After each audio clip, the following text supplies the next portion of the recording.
Benjamin Strickland. I work with Greg Black, make mouthpieces with Greg. I'm his business manager, part owner of the business, and yeah, we try to make the best mouthpieces we can, and people seem to like them. Greg was the last mouthpiece maker at the famous Giardinelli music store in New York City for like the last 8-9 years there in existence.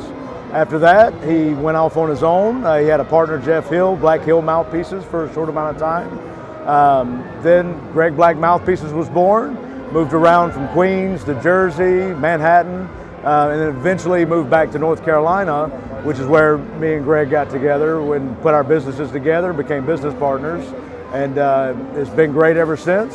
And again, we still make mouthpieces the way Greg's been making them for the last 40 years, and the tradition of just hand-turning mouthpieces. We do use some CNCs now, but for the majority of our stuff, everything is still done on a manual lathe, which is a beautiful thing, and that great tradition of mouthpiece making. Greg's attention to detail is just unparalleled. And you know, we really strive to do our best work, each and every one of us at Greg Black Mouthpieces, to ensure that everything is done the way Greg does it. Right? Again, he's still making mouthpieces. You know, we'll never be able to get them off that lathe.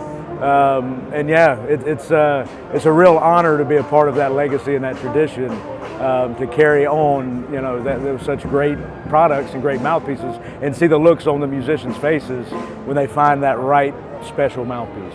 Andy is a wonderful trumpet maker. I've been playing his stuff for a long time as well. Even back when I lived in New Orleans, I had a Taylor Trumpet that was a great instrument. And so another great craftsman, highly respected in the industry.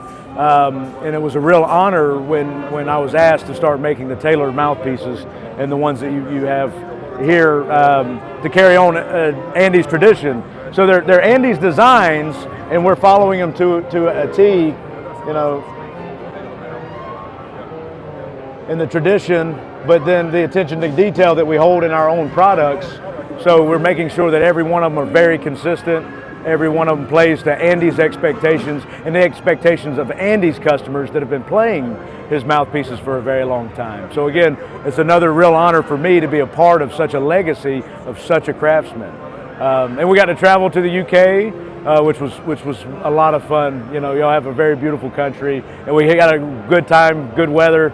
You know, we got to see coast to coast. We went to Andy's shop and Mick Rath's shop, and just to see Mick spin a bell, you know, for the trombones was just a true treat, true honor. Again, seeing these craftsmen that love what they do and do it selflessly for the musicians is again, sometimes I wake up and don't know I'm a part of this, and it's almost imposter syndrome, because I get to work with such beautiful craftsmen that really love what they do.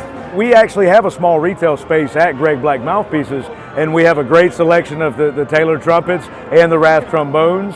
Our customers, this is new for them. You know, in North Carolina and in our area, they've never had such musical instruments. You know, they've gone to the music store where they have 1 or 2 trombones, 1 or 2 trumpets, and so it's been a real treat to have them in the shop, and then to see the customers' reactions when they walk in for mouthpieces, but then they get to basically have a candy land of instruments of high quality products, you know, in their backyard, and they never knew. So it's been a lot of fun, you know, having my mouthpieces and Greg's mouthpieces in the UK, and then the great products coming from the UK and the US at my shop. It's been a good relationship. It really has.